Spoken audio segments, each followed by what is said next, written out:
예배를 예배되게, 교회가 교회되게, 성도가 성도되게. 할렐루야. 우리 옆사람 뒷사람 앞사람 인사합니다. 오늘도 말씀에 큰 은혜 받으시기 바랍니다. 인사합니다. 장로님께서 오늘 사회를 보셔야 되는데 조금 다치셨어요. 일터에서. 연세가 있으시니까 이제 좀 쉽지는 않으신 것 같아요. 그러니까 여러분께서 항상 기도하시고, 우리 교회는 운전하시는 분들도 있고 또 여러 가지 위험한 일을 하시는 분들이 있습니다. 여러분께서 항상 건강을 위해서 기도해 주시기 바라겠습니다. 남아프리카 공화국의 미래를 바꾼 사람이 있어요. 남아공의 별, 남아공의 거인이라고 말하는 사람, 넬슨 만델라 대통령. 돌아가셨죠? 그런데 이 넬슨 만델라는 세계 정상들 가운데서 가장 오랫동안 감옥에 있었던 사람입니다. 46세에 감옥에 갇혀서 무려 27년간 옥살이를 했어요. 인생의 3분의 1을 어두운 감옥에서 고난스럽게 인생을 보냈어요. 그가 감옥에 간 이유는 아파데이드라고 하는 정책을 반대했기 때문에 그렇습니다. 아파데이드라고 하는 정책은 흑백 분리 정책인데, 학교를 가든 병원을 가든 거리에 다니든 아니면 버스를 타든 흑인과 백인을 철저하게 분리시키는 그런 정책이에요. 백인의 거리가 있고 흑인의 거리가 있고, 백인이 가는 상점이 있고 흑인이 가는 상점이 있고, 병원도 백인이 가는 곳이 있고 흑인이 가는 곳이. 옛날에 미국도 그랬잖아요, 그죠? 그렇게 있어요. 그런데 이것이 왜 큰 문제가 되냐면, 남아프리카 공화국은 원래 90% 이상이 흑인이에요. 백인이 점령한 거예요. 원래 거기는 흑인의 땅이에요. 그러니까 10%밖에 안 되는 흑인이 90%가 되는, 넘는 그런 10% 밖에 안 되는 백인들이 90% 이상 되는 흑인들을 지금 분리하고 지배하고 통제하면서 지금까지 사는 거예요. 여기에 대해서 흑백 갈등을 해소하고 이제 그러한 분리 정책을 폐지하라고 운동하다가 감옥에 갇힌 거예요. 70세가 넘은 나이에 감옥에서 출소를 하는데 세계 각국의 기자들이 모였습니다. 야, 27년 동안이나 감옥에 있다가 출소하는 인권 지도자. 나올 때 프레시가 터지고 수많은 기자들이 모였어요. 그런데 나오는 만델라의 얼굴이 너무나 밝은 거예요. 너무나 건강한 거예요. 그러니까 어느 기자가 질문을 합니다. 아니, 다른 사람들은 5년만 옥살이를 해도, 감옥에 들어가도 초췌해지고 건강을 잃어버리고, 그리고 뭐 감옥 시설이 뭐 이렇게 뭐 미국이나 선진국처럼 좋지는 않을 거 아니에요, 그죠?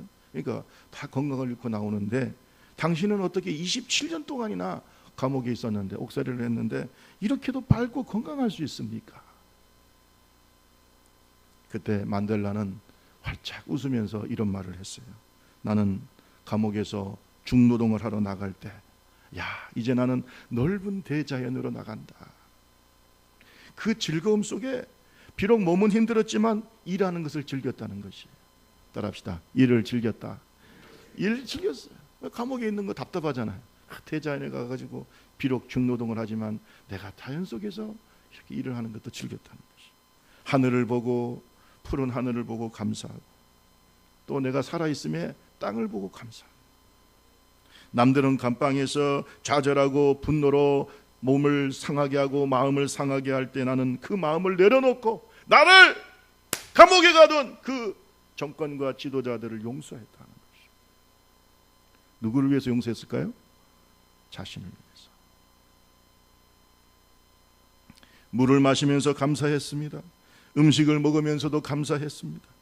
강제 노동을 할 때도 감사했습니다. 그랬더니 세상의 모든 즐거움이 저를 감싸 주었습니다.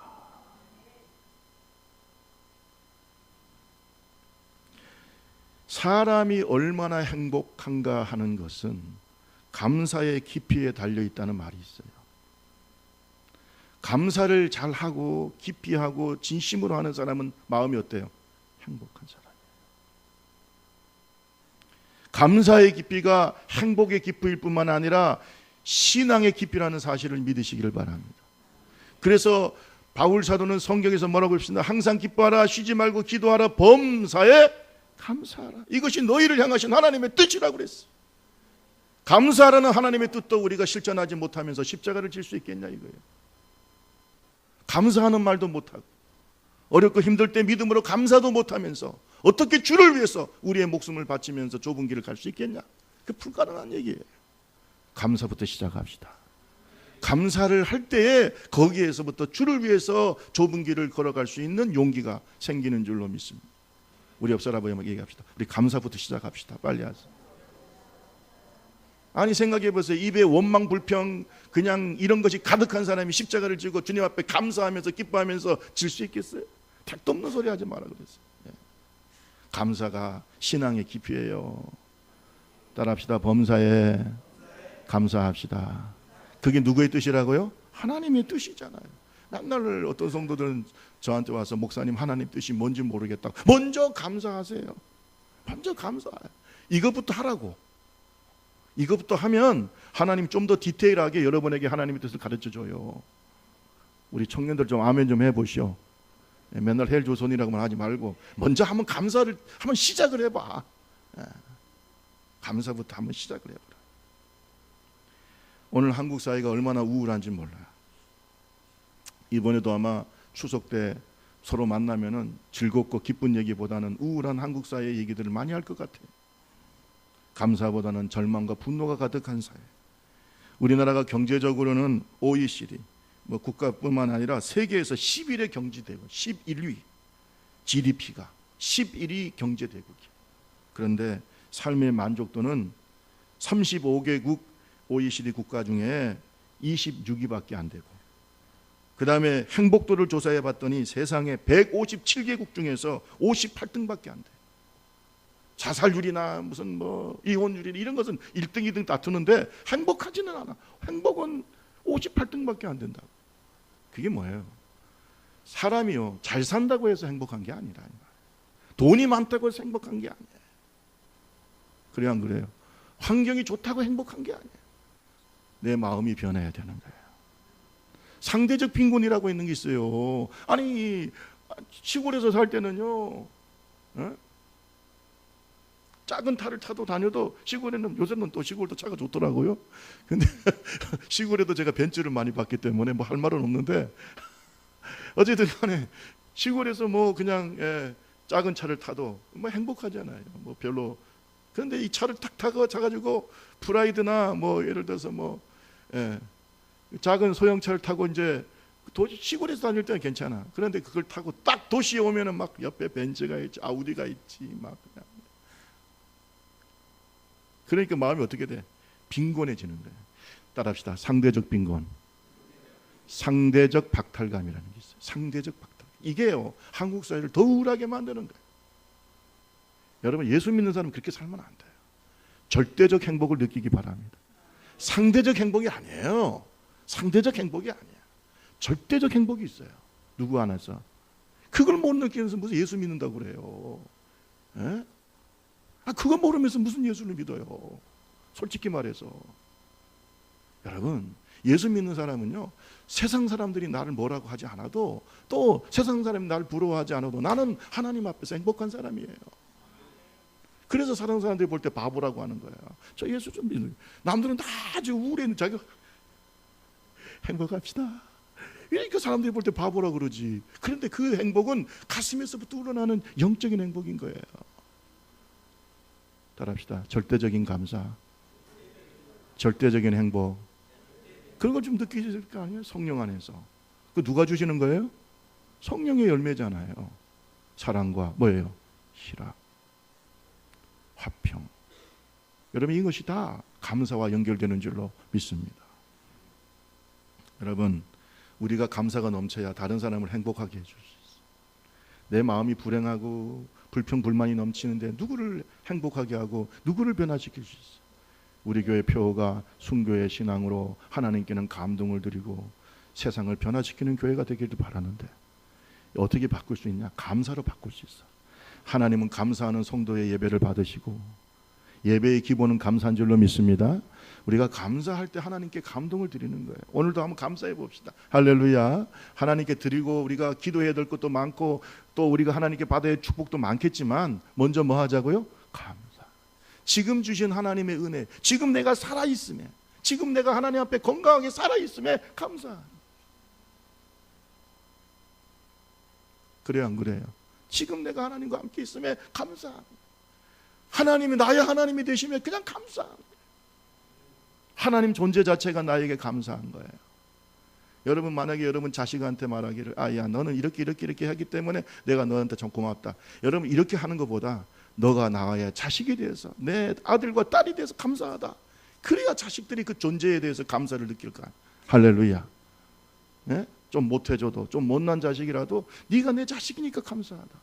하나님 앞에서도 이러한 감사가 넘치기를 주님의 이름으로 축원합니다. 하나님의 존재 자체가 나에게 감사가 돼야 되는 거예요. 그게 진짜 감사예요. 부모님 이렇게 안 해주셨기 때문에 나는 하나님 부모님한테 내가 불만이 많지만 어머니 아버지 이렇게 해주셨기 때문에 감사합니다. 이게 무슨 감사예요? 그를 존재케 한 부모에게 감사하라 이 말이에요. 부모가 없으면 여러분 나올 수 있냐 이거예요. 그래요 안 그래요? 가만히 보면 옛날에도요 잘난 자식들은 감사도 잘해. 그 못난 자식들은 아무리 잘해도 감사 안 하네. 이번에 명절 때 만나면 부모님도 손 붙잡고 뭐라고 해야 돼요? 아이고 어머니 그 좀 재산 좀 나눠주시지. 그럼 뭐 누구한테는 많이 주시고 누구한테 이런 소리 하지 말아요. 손잡고 뭐 해요? 그럼 옆 사람하고 얘기합시다. 우리 서로 감사합시다. 빨리 하세요. 아니 생각해 보세요. 감사하니까 얼마나 훈훈해집니까? 그래요 안 그래요? 감사하니까 가정도 하나가 되고 감사하니까 다른 사람도 행복해지고 내가 불평불만하면 나누어줘요. 쪼개져요. 부서져요. 깨져요. 불행해져요. 감사의 힘을 믿으시기를 주님의 이름으로 축원합니다. 감사하세요. 잘 될 사람은 감사해야. 감사해야. 잘 될 사람들. 제가 주변에 잘 되는 사람들 많이 봐요. 제 주변에는 잘 된 사람들, 잘난 사람 너무나 많아. 가만히 보면요 항상 긍정적이고 감사가 넘쳐요. 특별한 특징이 있어요 이게. 특히 예수 안에서. 동의하십니까? 잘난 교수님들 제가 많이 만나잖아요. 많이 만나요. 근데 항상 겸손하고 얼굴이 밝고 항상 감사해요. 아멘 할 때까지 계속 들고 있어요. 그냥 못난 것들이 그냥 불평불만하고 자꾸 맨날 그러니까 안 되는 거예요. 안 되는. 마음이 그렇기 때문에 안 되는 거예요. 감사합시다. 감사해요. 교회도요 잘 되려면 어떻게 해야 돼요? 아이고 우리 교회 그냥 너무나 감사해 하고 들어올 때부터 감사해 들어와야 되는데 그냥 불평불만한 그 교회는 뭐 안 되는 거예요. 그건 누가 목회해도 그건 안 되는 거예요. 그러니까 여러분 감사해요. 동의하십니까? 감사. 자 우리가 감사의 삶을 살아야 될 이유가 뭐냐? 따라합시다. 베푸신 은혜. 우리가 하나님께서 우리에게 베푸신 은혜 때문에 감사하라는 거예요. 여러분 당연히 내가 노력을 해서 받았다. 내가 열심히 노력해서 결과를 얻었다 할 때는요 감사가 없어요. 당연히 노력해서 받은 건데 무슨 감사가 있어요? 사람은 감사할 때는요 은혜를 깨달을 때 감사하는 거예요. 아니 생각해 보세요. 부모님들 바라보면서 내가 당연히 당신들보다 더 잘났고 똑똑하고 당신 나를 낳아서 너무나 당신들 고맙지 이런 마음을 가진 자식이 부모한테 감사하겠어요 안 하겠어요? 자기가 부모들보다 훨씬 낫다고 생각하고 교만하고 이런 자식이 부모한테 와서 감사하다고 하겠어요? 감사는요 은혜를 깨달을 때 감사한 거예요. 하나님 앞에서도 아이고 나 같은 것 구원해 주셔서 나 같은 것 구원해 주시고 나 같은 것 살려 주시고 이렇게 해야 감사가 나오는데 아이고 잘 뽑았지. 세상에 많은 사람 중에 하나님 나 잘 뽑은 거요. 나 같은 사람이 어디 있어요? 나는 정말로 위대해요. 이런 사람이 하나님께 감사하겠습니까? 그래서 성경에 보니까 바리새인들은 주님이 버렸었어요. 세리의 기도를 들으신 줄로 믿습니다.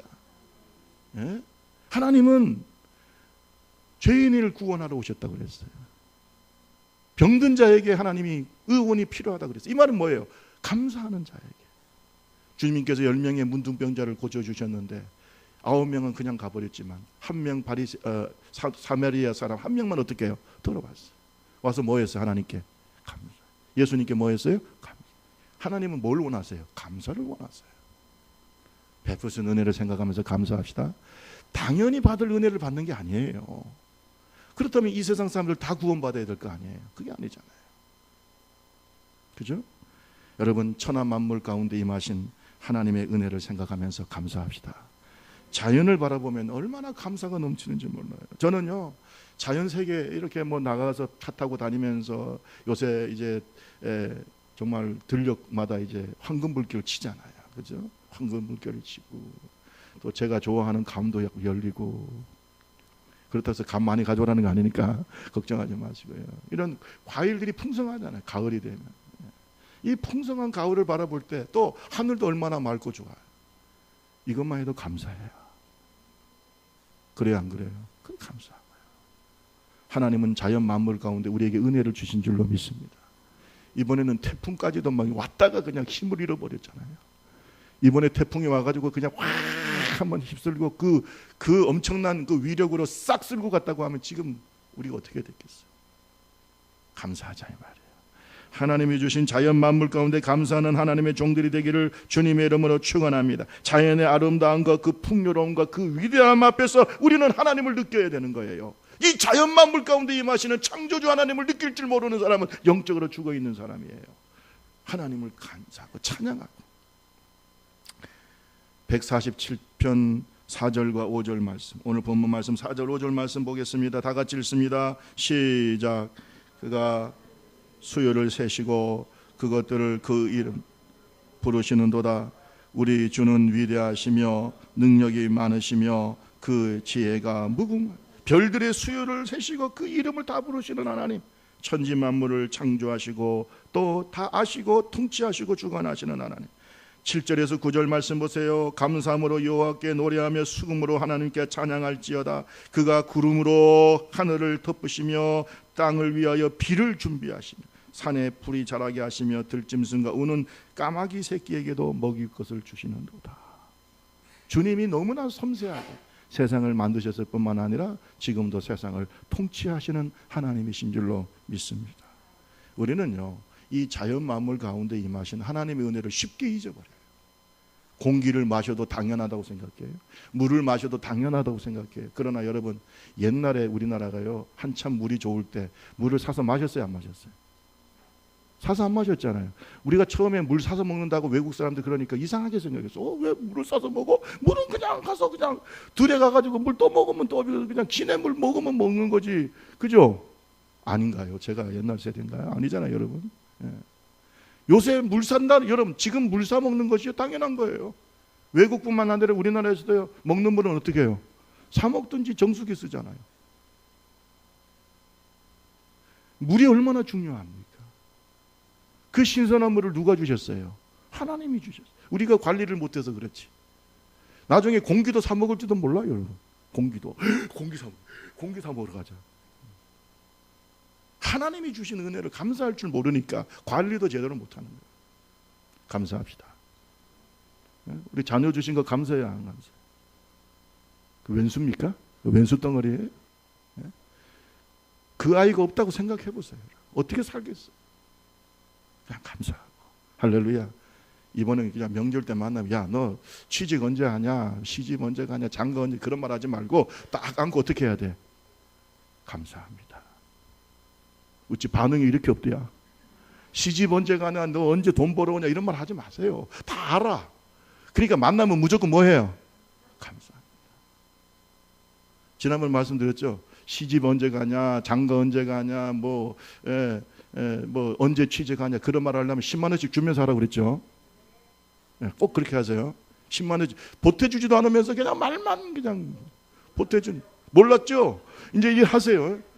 데이트 비용이라도 주면서 뭐 장가 가라고 해야 될 거 아니에요. 그냥 입만 가지고 그냥, 그러면 애가 속상해가지고, 그럼 장가 안 가고 싶고 시집 안 간 사람이 어디 있어? 지금 다 가고 싶지. 하긴 요새는 또 세대가 또 다르긴 하지만 어쨌든 취직도 다 하고 싶잖아요. 감사합시다. 이건 감사해요. 감사해요. 두 번째로 우리가 무엇을 감사해요? 왜 하나님 은혜를 감사하느냐? 따라합시다. 구원의 은혜. 하나님이 우리에게 베풀어진 자연 만물 가운데 임한 하나님의 은혜도 감사하고, 감사하지만 특별히 하나님의 자녀들은 구원의 은혜에 감사해야 돼. 여러분 당연히 받은 은혜 아니에요. 예수님이 핏값으로 사신 은혜인 줄로 믿습니다. 예수님이 우리를 구원하시기 위해서 온몸을 십자가에서 찢기고 상하고 흘리고 피 흘리고 이렇게 해서 구원해 주셨는데 그 은혜 늘 울어도 눈물로서 못 갚을 줄 알아. 저는요 다른 은혜 필요 없어요. 솔직히 말해서 다른 은혜 뭐 별로 안 받아도 괜찮아.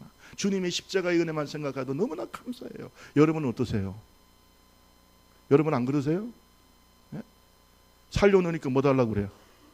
살려놓으니까 보따리 달라고 그러지 말고 살려주신 은혜 먼저 감사하세요. 그럼 다른 은혜도 넘치게 주실 줄로 믿습니다. 하나님은 보따리만 주시는 게 아니라 그냥 하늘의 복과 땅의 복을 감사하는 자에게 쌓을 것이 없도록 주시는 풍요로우신 하나님이신 줄로 믿습니다. 살려주신 것도 감사 못하면서 무슨 은혜를 받으려고 그래요? 그냥 의사가 죽을 병에서 고쳐주면 의사 따라다니면서 감사하더라고. 아이고 선생님 감사합니다. 살려주셔서 감사합니다. 선생님 평생 그 은혜 안 잊겠다고 그러더라고. 그런데 여러분 우리를 영원한 지옥과 사망에서 지옥의 형벌에서 구원해 주신 주님의 은혜 얼마나 감사해요.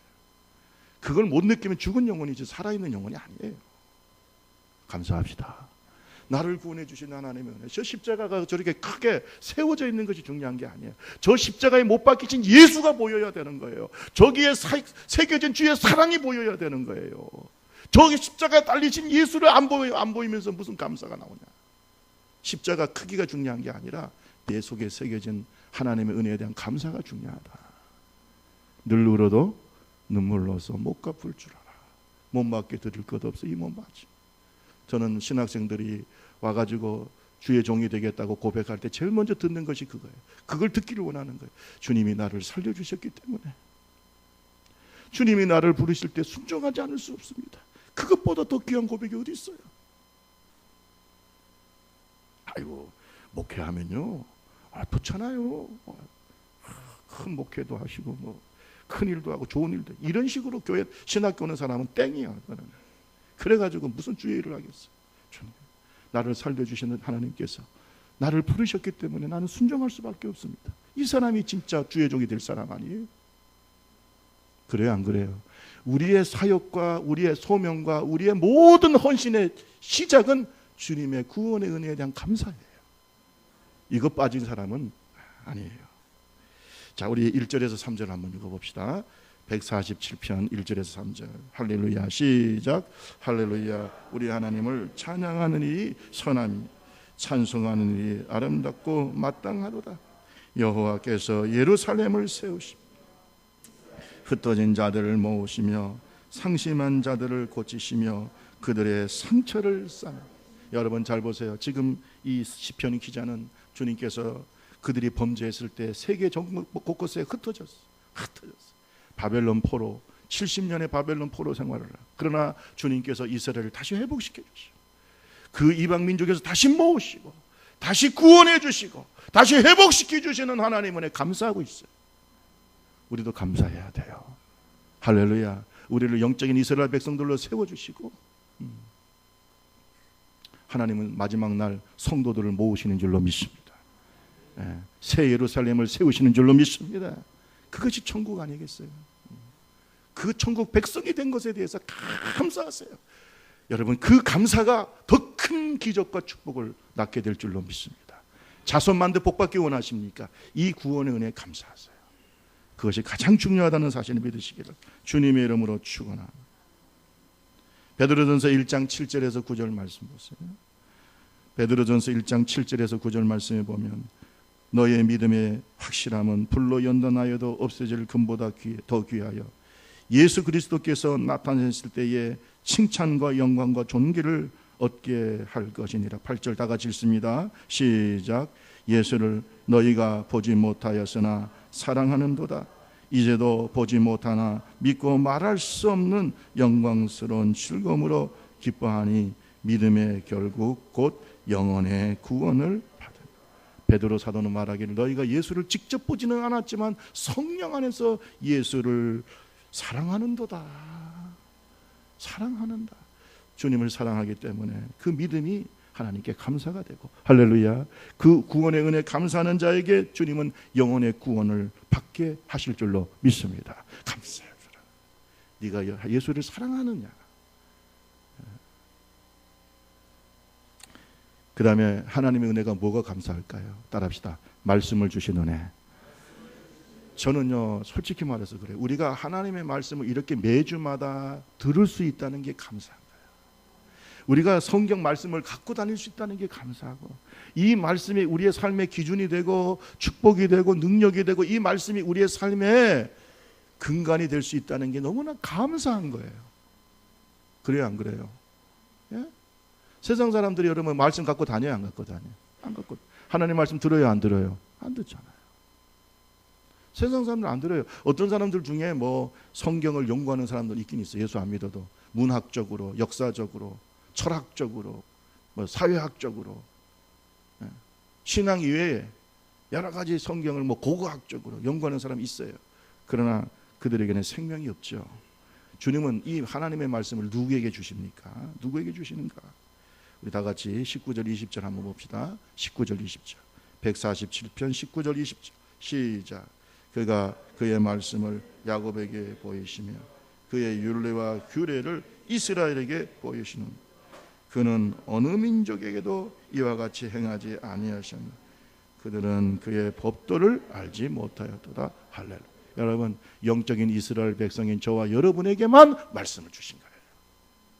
다른 사람들은 말씀의 가치도 모르고 봐도 알지를 못하고 깨닫지를 못하고. 그래서 저는 어떤 때는 제가 설교자가 아니라 하나님의 말씀을 깊이 묵상하는 가운데 그 설교를 준비하면서도 너무나 기쁜 거예요. 단지 설교만이 아니에요. 그 말씀이 깨달아지고 그 말씀 속에서 인생의 길을 깨닫고 내 영혼의 길을 깨닫는 것이 너무나 감사한 거예요. 그래서 어떤 때는 하나님 앞에 일어나서 찬양할 때도 있어요. 혼자 있으니까 뭐 어떤 때는 막 너무나 즐거워서 그냥 왔다 갔다 그래요. 그래서 어떤 사람이 그것을 자세히 보면 좀 김상면 목사가 좀 미친 거 아닌가 생각해요. 어떤 때는 막 혼자서 막 왔다 갔다. 저는 좀 이렇게 좀 액티브해서 그런지 몰라도 그럴 때가 종종 있어요. 어떤 때는 막 글을 쓰다가도 너무 잘 되면 그냥 좋아가지고. 어제도 이 말씀을 묵상하면서 얼마나 감사합니다. 나에게 뭘 주셨다고요? 말씀을 주셨어요. 우리 옆 사람하고 얘기합시다. 말씀은 아무에게나 주시지 않습니다. 빨리 하세요. 말씀을 아무에게 줍니까? 네. 말씀을 아무에게 줘요? 성경은 말하기를 이스라엘 백성들에게만 준다는 거예요. 이스라엘 백성들에게만 이 말씀을 깨닫는 은혜가 있어요. 아무에게 줍니까? 네? 말씀을 야곱에게 보이셨다고 그랬어요. 이스라엘 백성들에게 보이셨다고 그랬어요. 이방 사람들은 그의 법도 말씀을 알지 못한다고 그래요. 봐도 보지 못하고 들어도 듣지 못하고 읽어도 깨닫지 못하고 모르는 거예요. 그래서 이 말씀이 영적인 신비예요. 깨닫는 자에게만 축복인 줄로 믿습니다. 그게 은혜예요.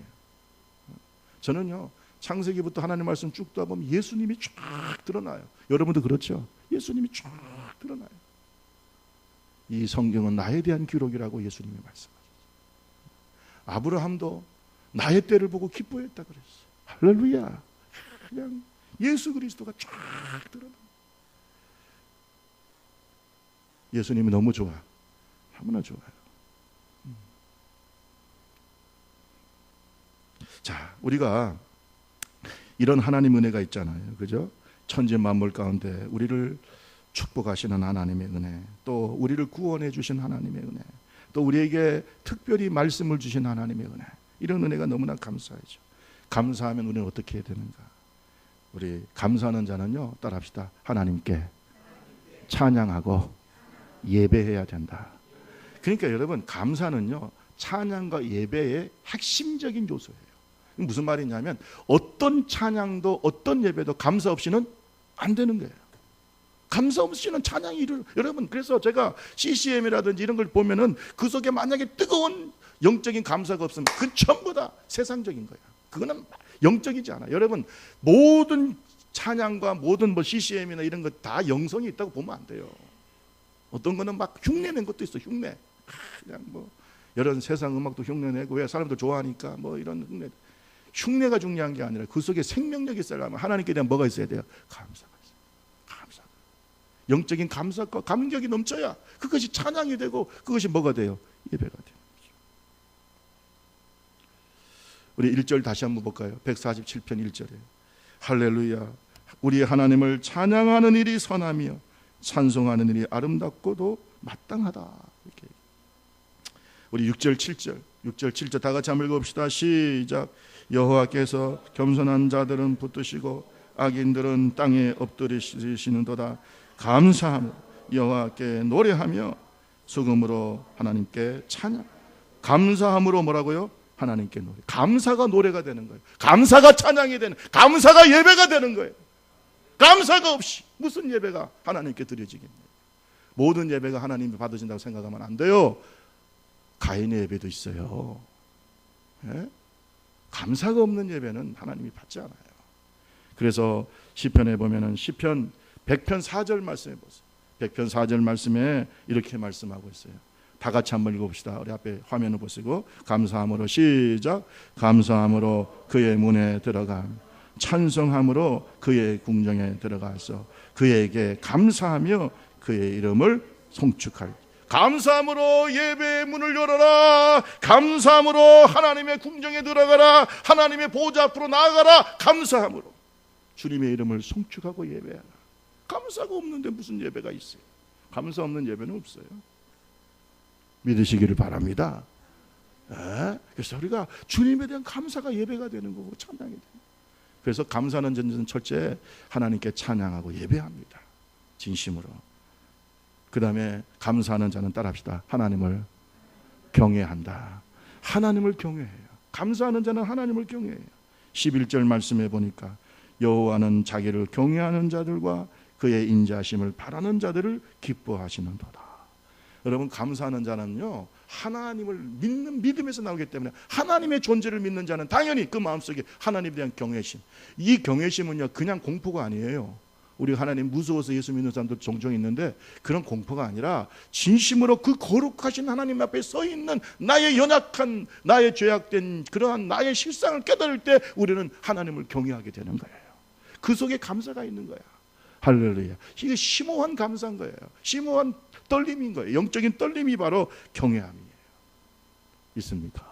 하나님을 경외하는 자, 감사하는 사람이에요. 그러니까 감사하는 사람은 교만할 수 없어요. 감사하는 사람은 예배하지 않을 수 없어요. 감사하는 사람은 하나님을 경외하지 않을 수 없어요.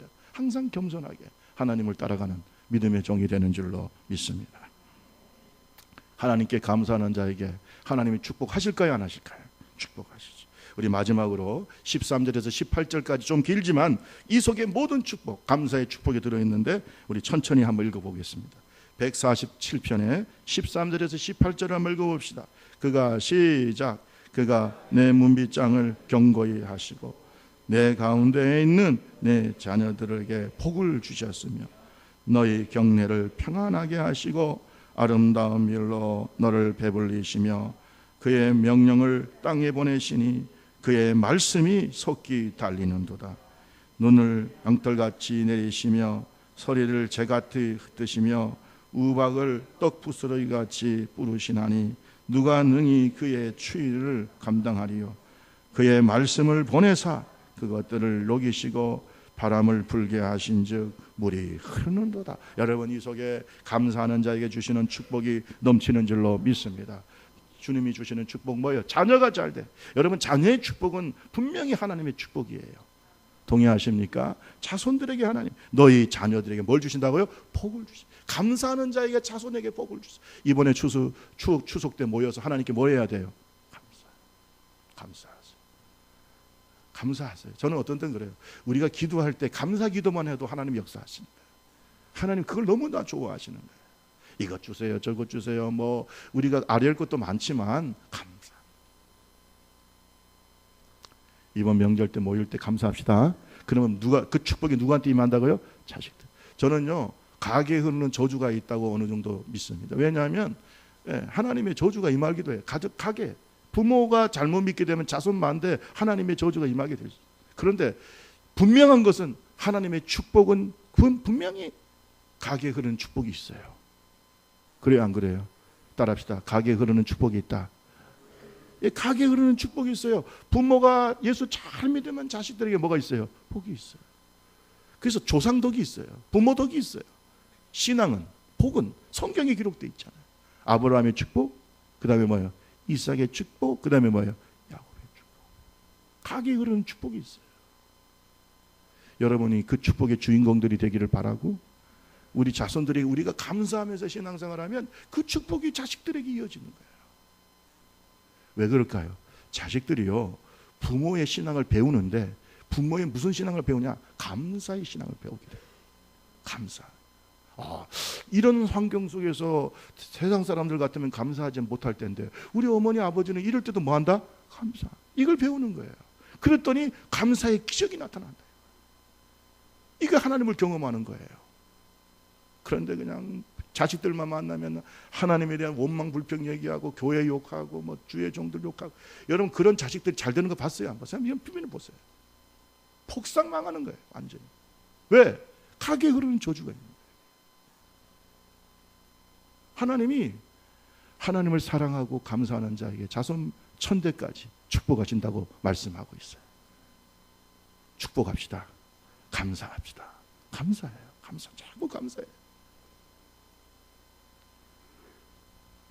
시편 37편 25절 26절에 보면 다윗의 고백이 나오는데 다윗이 이런 말을 하고 있어요.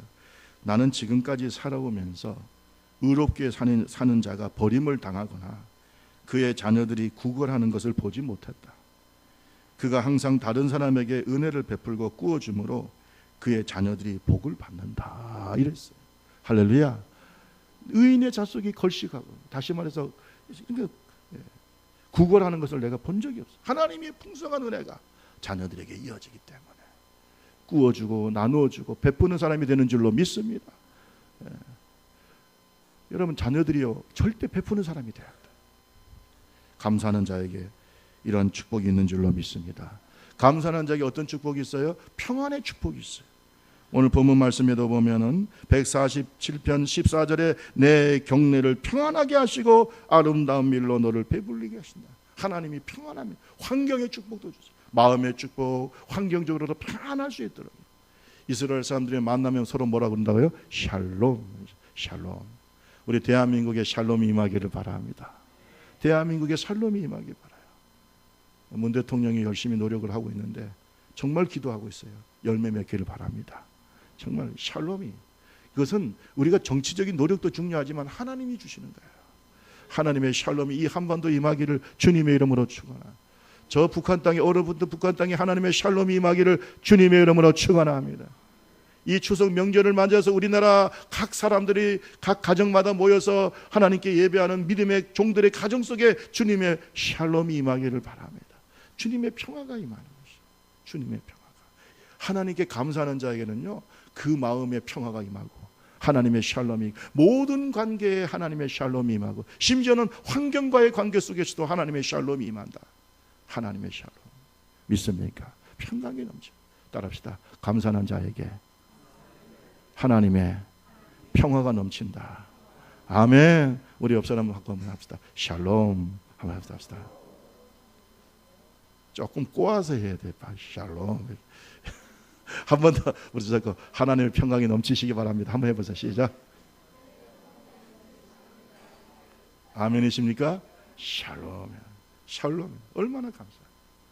이번에 여러분 가정마다 하나님의 샬롬이 임하기를 주님의 이름으로 축원합니다.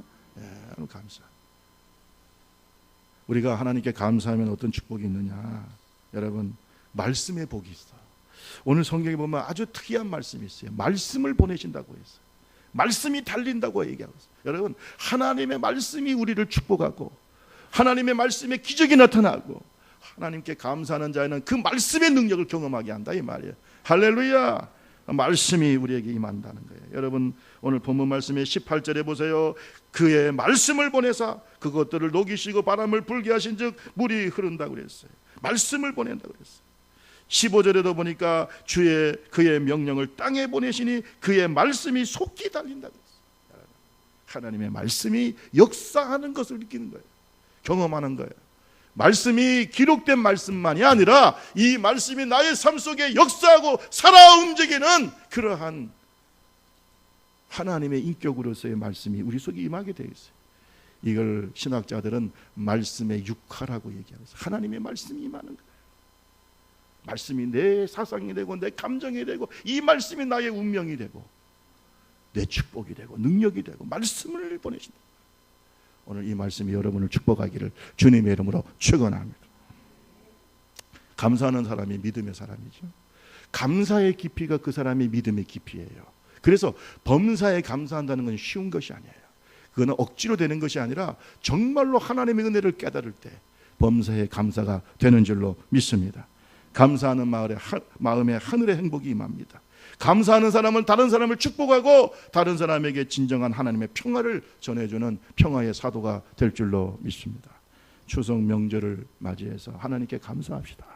그리고 우리의 말과 행동 속에 감사가 넘쳐서 우리를 만나는 식구들마다 감사가 넘치고 행복한 여러분 가정들이 되시기를 주님의 이름으로 축원합니다.